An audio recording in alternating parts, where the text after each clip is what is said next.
L'audience n'a pas eu lieu. Voilà le fait brut, le fait nu, celui que personne ne devait pouvoir cacher et qui pourtant a été effacé du calendrier judiciaire américain avec une discrétion chirurgicale qui donne le vertige.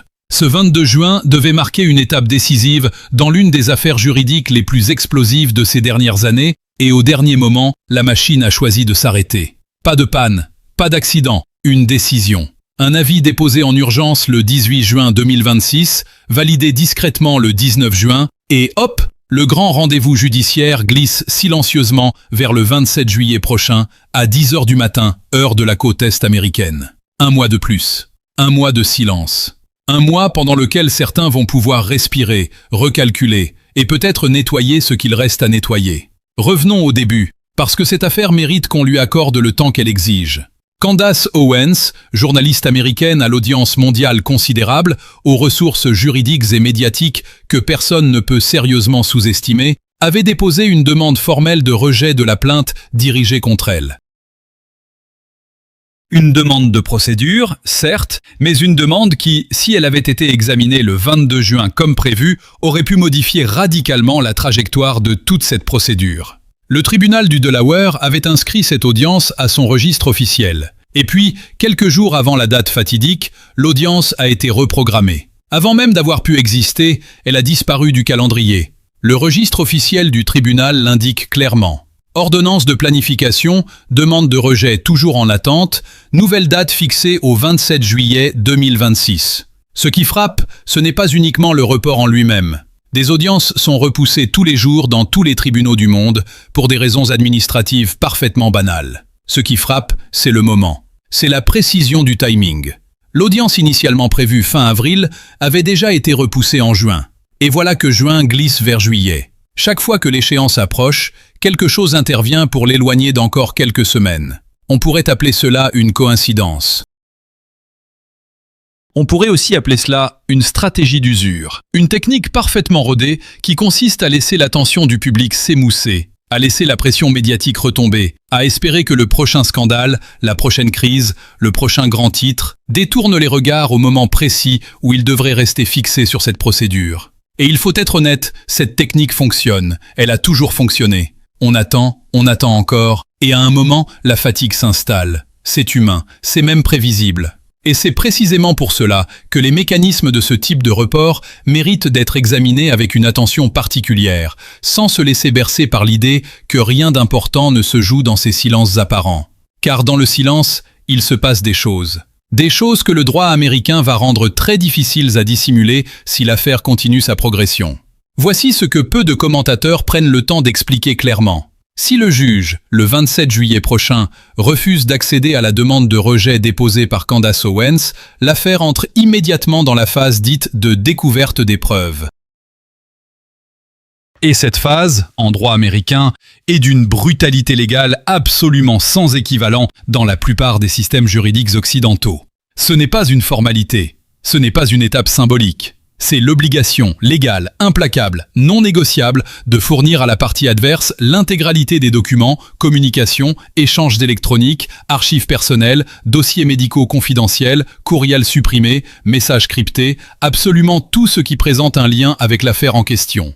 Rien ne peut être retenu, rien ne peut être filtré discrètement.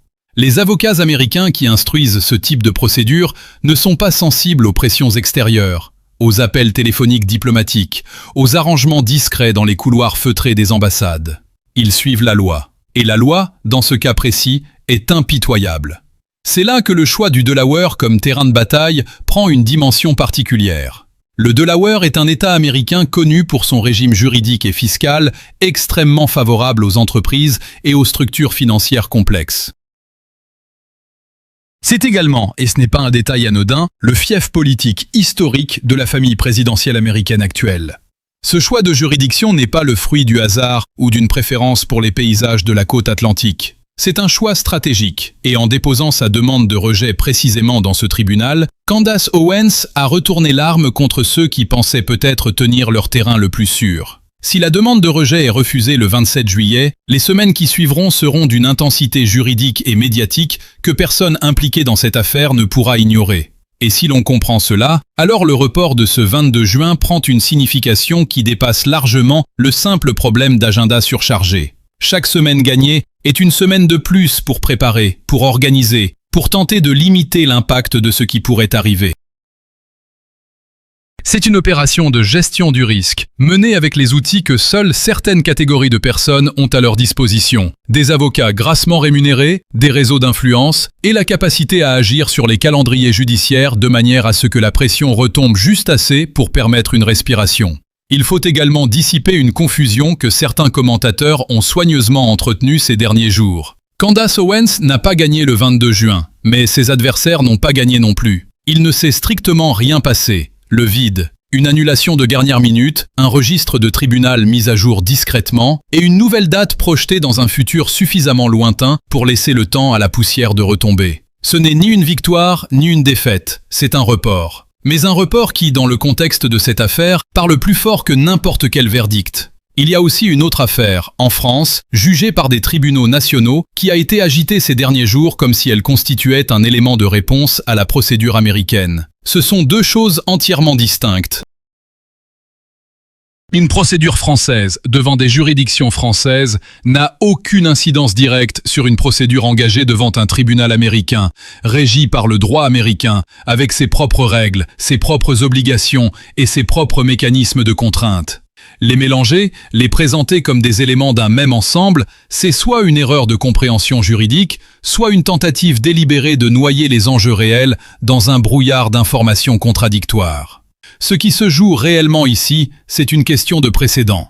Une question de savoir jusqu'où une procédure judiciaire engagée aux États-Unis peut aller lorsqu'elle implique des personnes qui exercent ou ont exercé une influence politique significative dans d'autres pays. En internationalisant cette affaire, en choisissant de la porter devant un tribunal américain, ceux qui ont lancé cette procédure ont créé quelque chose qu'ils ne peuvent plus tout à fait contrôler. Ils ont ouvert une porte que le droit américain maintient désormais entrouverte, et refermer cette porte n'est pas aussi simple qu'il y paraissait peut-être au moment où la décision a été prise.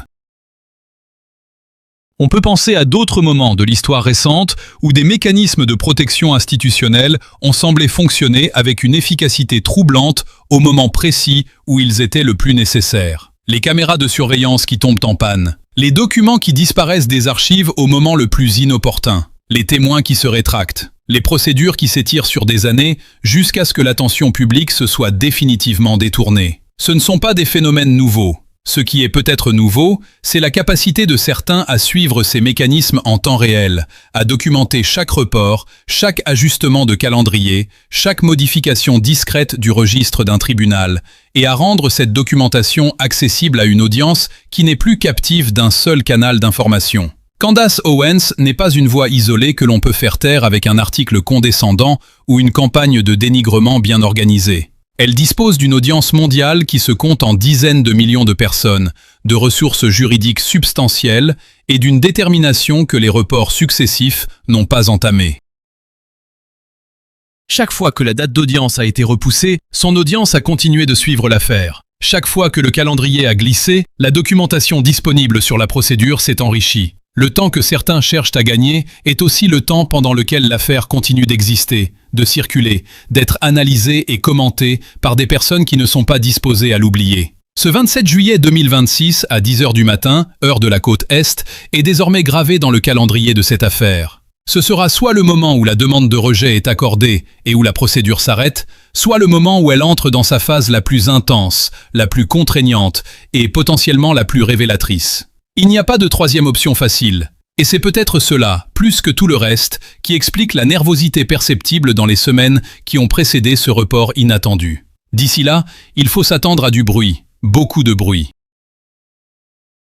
Des sujets qui vont surgir pour occuper l'espace médiatique, des controverses qui vont éclater au moment précis où l'attention devrait rester concentrée sur cette procédure. Des experts qui vont expliquer que tout cela n'est que procédure ordinaire, sans importance, sans conséquences réelles. C'est le moment de regarder avec attention non seulement ce qui se dit, mais ce qui ne se dit pas. Ce que les grandes rédactions choisissent de ne pas couvrir. Ce que les vérificateurs de faits choisissent de ne pas vérifier. Ce que les commentateurs institutionnels choisissent de minimiser ou d'ignorer. Parce que la vraie question, Celle qui reste en suspens bien au-delà du simple report d'une audience de procédure, c'est celle-ci. Pourquoi une affaire de cette nature, engagée devant un tribunal américain, impliquant des personnalités dont l'influence dépasse largement les frontières des États-Unis, ne fait-elle pas l'objet d'une couverture journalistique sérieuse et approfondie de la part des grands organes de presse qui se présentent comme les gardiens de l'information indépendante ? Pourquoi les réseaux d'influence qui entourent cette procédure ne sont-ils pas cartographiés, documentés, analysés avec la rigueur que l'on applique à d'autres affaires d'une importance comparable ? C'est une question à laquelle chacun peut réfléchir en fonction de ce qu'il sait du fonctionnement des médias, de leurs dépendances économiques, de leurs proximités institutionnelles. Et la réponse que chacun apportera à cette question dira beaucoup sur la confiance qu'il accorde au récit dominant. Le 27 juillet n'est plus très loin. Et d'ici là, il est possible que certains d'entre vous aient déjà vécu cette sensation particulière. Suivre une affaire de près, attendre une date, voir cette date repoussée, et se demander si la prochaine sera vraiment la bonne.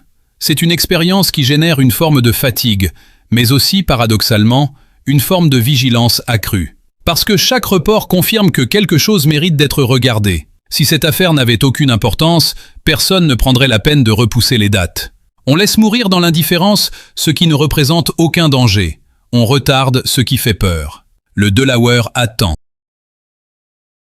La procédure continue. Et la question de savoir ce que le 27 juillet révélera ou dissimulera reste, pour l'instant, entièrement ouverte. On peut se demander, sincèrement, si la transparence judiciaire que l'on attend d'un système démocratique est encore possible lorsque les intérêts en jeu atteignent ce niveau de complexité et d'interconnexion internationale. Et on peut se demander aussi ce que chacun d'entre nous ferait, dans sa propre vie, face à un système qui semble capable de déplacer les rendez-vous au moment précis où ils deviennent inconfortables. Est-ce que l'on attend, patiemment, que la machine finisse par fonctionner comme elle le devrait? Ou est-ce que l'on commence à chercher d'autres façons de comprendre ce qui se passe réellement?